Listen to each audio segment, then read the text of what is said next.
Savez-vous qu'en son temps, les lavoirs étaient considérés comme des poulaillers à l'activité débordante?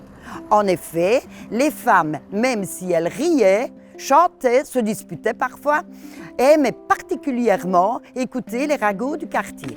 Il faut savoir que la distribution d'eau dans les maisons n'a débuté que très progressivement dans la seconde moitié du 19e siècle, que c'est après 1914 que cette distribution se développe.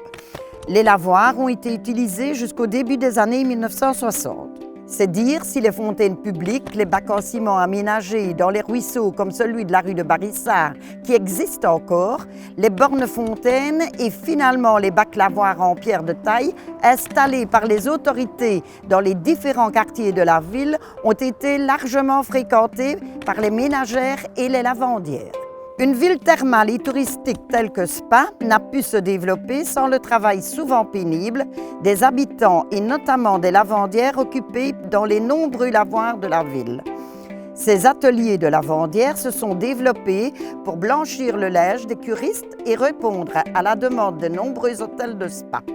Et ce, dès le XVIIe siècle, lorsque Spa était déjà un lieu de rendez-vous de la noblesse et de l'élite sociale européenne.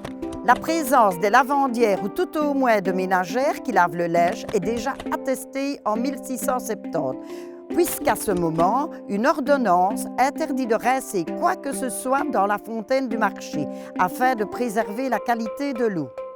Dans le petit guide de Spa et de ses environs, publié en 1869, on trouve par exemple une liste de 11 blanchisseuses qui, elles-mêmes, occupaient plusieurs personnes dans leur atelier.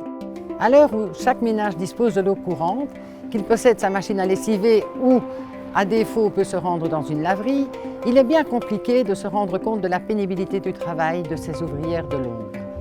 Le musée de la lessive de Spa vous propose de remonter le temps à la rencontre de l'évolution de ce travail, indispensable à notre bien-être, mais surtout à notre santé, qu'est la lessive. Les plus jeunes pourront s'essayer aux techniques de leur grand-mère et arrière-grand-mère.